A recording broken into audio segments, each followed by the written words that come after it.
Hi friends, welcome back to our channel Chhatra electrical hub. Friend, आज एक नया topic लेके आया हूँ एडोर का। एडोर कंपनी का वेल्डिंग मशीन है एडोर चैम्प T400। इस वेल्डिंग मशीन का क्या काम है, कैसे इंटरनल वर्किंग हो रहा है उसके बारे में, और इसको कैसे रिपेयर करेंगे। तो फ्रेंड, वीडियो एंड तक देखना। वीडियो में आपको बहुत इंफॉर्मेटिव नॉलेज मिलेगा, इसलिए वीडियो पूरा देखिए। तो चलिए शुरू करते हैं। किसी भी सर्किट को देखने के लिए दो तरह से ऐसे वेल्डिंग मशीन आप लोग शुरू कर सकते हैं। पहला है, हम एसी जो इनपुट है 3 फेज एसी सप्लाई से देख सकते हैं, तो बैक सप्लाई से। तो हम लोग 3 फेज एसी सप्लाई इनपुट से देखेंगे। तो सबसे पहले आप देख सकते हो इधर 3 पोल का एमसीबी लगा रहता है। 3 पोल एमसीबी होता है, मिनिएचर सर्किट ब्रेकर। एमसीबी लगा रहता है। 3 पोल एमसीबी डायरेक्ट इधर आ रहा है इसका सप्लाई। अब देखो इधर सप्लाई आ रहा है, इनपुट हो रहा है, आउटपुट से जाके इधर एक कार्ड लगा है। ठीक है, इसका इस जगह में कार्ड लगा है। ये कार्ड है, ये जो कार्ड है ये आपका ये जो वायर है ये सिंगल फेज प्रिवेंटर के लिए जाता है, ये सर्किट है।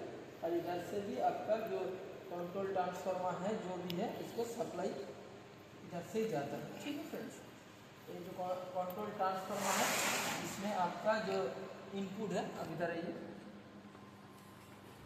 इसका जो इनपुट देखिए 0, 240 और 415। तो इसका इनपुट देता है 0 और 415। इधर से आपका 240 कर लेता है। ये 240 वोल्ट 0 और 240 वोल्ट। अब इधर आके इसका जो फैन है, कूलिंग फैन है, आप देख सकते हो कूलिंग फैन। इसमें जो कैपेसिटर लगा है 1.5 माइक्रोफैराड का है। इसका जो सप्लाई वोल्टेज है 230 वोल्ट है। इसका वाट है 45 वाट है। ठीक है, आप देख सकते हो। और उसका जो स्विच है 200 mm स्विच है, फैन का स्विच है। इसका जो करंट लेता है 0.21 एम्पियर है। तो 0.21 एम्पियर मतलब ये कंट्रोल ट्रांसफार्मर से आपका चल जाता है। ये वो आपका कंट्रोल ट्रांसफार्मर का इनपुट का। आउटपुट आप लोग देख सकते हो, इधर दिखाइए, नंबर दिखाए दे रहा है, इधर आके दिखाइए। देखिए 0 आउटपुट हो रहा है, 0 का रेस्पेक्ट में वो 9.5 वोल्ट हो रहा है। फिर 0 हो रहा है, 18 हो रहा है, फिर 18 0, फिर 9.5 वोल्ट हो रहा है। आप देख सकते हो ऐसे करके वायर है। ये जो बेगुनी कलर है ये 0 वोल्ट है। ये कौन सा कलर है? एस कलर है। हाँ, ये वायलेट है, तो ये 0 है। ये एस है, ये 9.5 वोल्ट है। ये रेड है 18 वोल्ट है। उसके बाद ये ऑरेंज है 0 वोल्ट है। उसके बाद ये कौन सा कलर होगा?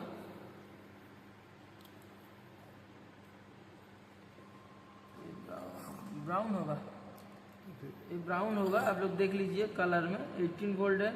येलो है 0 वोल्ट है। और ये 9.5 वोल्ट है, ग्रीन है।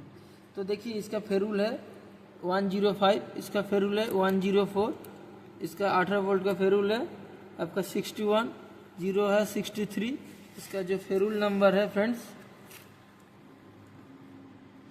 62। इसका जो फेरूल नंबर है 18 है। इसका फेरूल नंबर 17 है। तो इससे आप लोगों को पता चल जाएगा ये कहाँ जा रहा है। इस मशीन को वायरिंग करना बहुत आसान है फ्रेंड। कभी आपके पास ऐसे मशीन आए तो आप फेरूल के हिसाब से वायर टेस्ट करने की खुद जरूरत नहीं, फेरूल के हिसाब से आप करके भी ड्राइंग करके रख सकते हो। ये हुआ आपका एक काम। फिर देखिए ये इधर से एसी इनपुट हो रहा है, 3 फेज एसी इनपुट हो रहा है। ये प्रोटेक्शन के लिए जा रहा है ये। बाकी इधर से 3 फेज एसी आउटपुट हो जा रहा है। ये 3 फेज एसी आउटपुट होके आपका ये मशीन में डायोड आ रहा है। इधर आके आपका ब्रिज रेक्टिफायर लगा है, ब्रिज रेक्टिफायर बन रहा है। ब्रिज रेक्टिफायर होने के बाद आप इधर देख सकते हो, इधर से आपका एसी डीसी बन रहा है, पॉजिटिव नेगेटिव बन रहा है, पॉजिटिव नेगेटिव बन रहा है। नेगेटिव इधर आके आईजीबीटी में चला गया और पॉजिटिव ऐसे घूम के इधर एक डायोड लगा के फिर उसको करके दे रहा है। पॉजिटिव आईजीबीटी का 2 आउटपुट हो रहा है, वो स्विचिंग ऐसी पाल्स निकल रहा है। ये आके हम इधर दिखाइए, ये आपका टोराइडल ट्रांसफार्मर लगा है। टोराइडल ट्रांसफार्मर का एक देखिए कॉमन पॉइंट जो है, नेगेटिव पॉइंट जो होगा एक सांड के थ्रू आपका आउटपुट दे रहा है। और ये सांड लगा है, सांड का दो एंड से आपका कॉइल होके लाइन कॉइल होके सांड का सप्लाई आके आपका इधर लग जाएगा। ठीक है, ये कंट्रोल कार्ड है तो IGBT फायरिंग करने वाला कार्ड इसमें आ जाता है। तो सांड आपका करंट मेजर करता है। फिर देखिए इसका जो ये जो ट्रांसफार्मर टॉरॉइडल ट्रांसफार्मर का कॉमन पॉइंट है, और एक पॉइंट जो होता है आप लोगों को दिखा देता हूँ। ये भी मॉड्यूल डायोड लगा है, ये ट्रांसफार्मर का ये मॉड्यूल डायोड जो निकल रहा है, ये हीट सिंक पॉजिटिव है, इधर से आपका पॉजिटिव आउटपुट हो रहा है, ये पॉजिटिव आउटपुट होकर लाइन इंडक्टर लगा है, लाइन इंडक्टर से होके इधर घूम के इस साइड में आउटपुट चला जा रहा है। ठीक है, इधर देख सकते हो आपका ये भी जो सप्लाई है, ये जो पॉजिटिव इधर घूम फिर के इधर से होके इधर भी आ रहा है, फिर ये लाइन इंडक्टर के थ्रू इधर पॉजिटिव आ रहा है। ये डायोड भी है, लाइन इंडक्टर भी है। ठीक है, तो ये क्यों है क्या है डिटेल में और भी क्लास में डिस्कस होगा। फिर देखिए ये इधर एक प्राइमरी इंजेक्शन सिटी लगा, प्राइमरी किट सिटी है, ये प्राइमरी सिटी है, ये देख सकते हो। इस सिटी का रेशियो आप लोग वीडियो बार बार देख लेना, याद रहेगा, मैं बोल दे रहा हूँ सिटी का रेशियो। सॉरी, इसमें सिटी का रेशियो चला गया, सिटी का रेशियो चला गया। तो एक मिनट फ्रेंड्स रुक जाओ, मेरे को थोड़ा। फ्रेंड देखिए मैं मीटर ले लिया। ठीक है,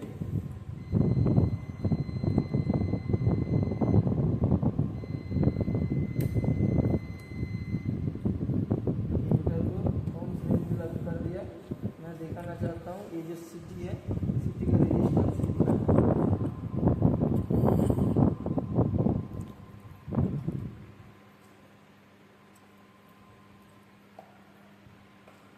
अब देख लीजिए 7.55 या अभी दिखा रहा है 7.54 ओहम है। तो ये सिटी ओहम्स में है। तो आप लोग ये सिटी से आके ये सिटी का सप्लाई टायर्ड और DC हो रहा है, DC होने के बाद रेजिस्टेंस के बाद ये ऑपरेशनल एम्पलीफायर में जा रहा है। फिर ये UC3846 ये IC नॉर्मल मार्केट में मिल जाता है, मेरे पास अवेलेबल है। ऑपरेशनल एम्पलीफायर ये है, ऑपरेशनल एम्पलीफायर ये PWM IC है, ये फीड है, चारों फीड है, दो इन चैनल दो P channel feed effect transistor दो करके जो ड्राइवर ट्रांसफार्मर लगा है। तो ड्राइवर ट्रांसफार्मर लगाने के बाद देख सकते हो आप दो अलग अलग आउटपुट निकल रहा है। जो IGBT फायरिंग के लिए इधर रेजिस्टेंस लगा के एक मॉड कार्ड बना है, ये लग रहा है। ये जो सर्किट है फ्रेंड, इसको स्नैपर सर्किट बोलता है। जब IGBT आपका मतलब ऑफ कंडीशन में जाता है, तो मैग्नेटिक सर्किट कोलैप्स होता है, उस टाइम में वो जो इंडक्टर के अंदर एक एनर्जी रिलीज होता है, स्टोर रहता है, उसको रिलीज करने के लिए वो हाई वोल्टेज में रिलीज करता है। उसका पोलैरिटी अपोजिट डायरेक्शन में होता है, इसके चलते IGBT खराब हो जाएगा। तो वो वोल्टेज जो होता है AC वोल्टेज होता है, उसको इस साइड से सर्किट से स्नैपर सर्किट से बाईपास किया जाता है।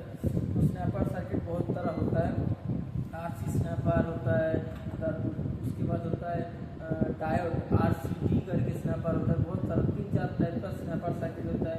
तो क्यों अलग अलग होता है वो सारे फ्रेंड मैं एक्चुअली ट्रेनिंग भी देता हूँ। अगर आप लोग ट्रेनिंग लेते हो तो आप लोगों को सब कुछ क्वालिटी पता चलेगा। ठीक है ना फ्रेंड्स। फिर आप देख सकते हो ये आपका कंट्रोलिंग सेक्शन है। ठीक है, और बाकी देखिए ये आपका फोन के आपका जो मीटर है, ये जो आपका मीटर लगा है, ये जो आपका मीटर है ये मीटर का है। तो मीटर के लिए इसका आपका ये सप्लाई पॉइंट है, मतलब सोर्स है, और इधर से इसका डिस्प्ले के लिए सप्लाई जा रहा है। ठीक है फ्रेंड्स, फिर आप देख सकते हो इधर इंडिकेटर है, मतलब मेल्स ऑन, और जो ओवर हीटिंग टेम्परेचर का ट्रिप ओवर हीटिंग के लिए इंडिकेटर के ये जैक पॉइंट है।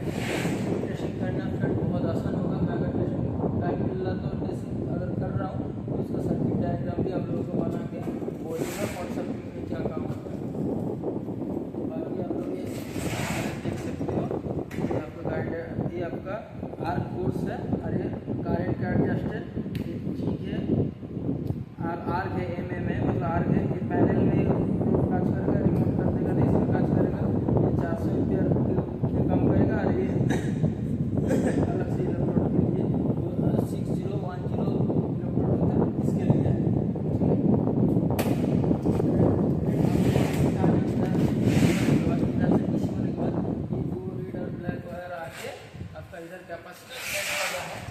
कैपेसिटर लगा है, ये डीसी बैंक बोलते हैं इसका। कैपेसिटर मीन्स इधर है, ये कैपेसिटर लगा है। फिर आप लोग ये जो फेराइट को कॉइल लगा है, ये क्यों लगा है,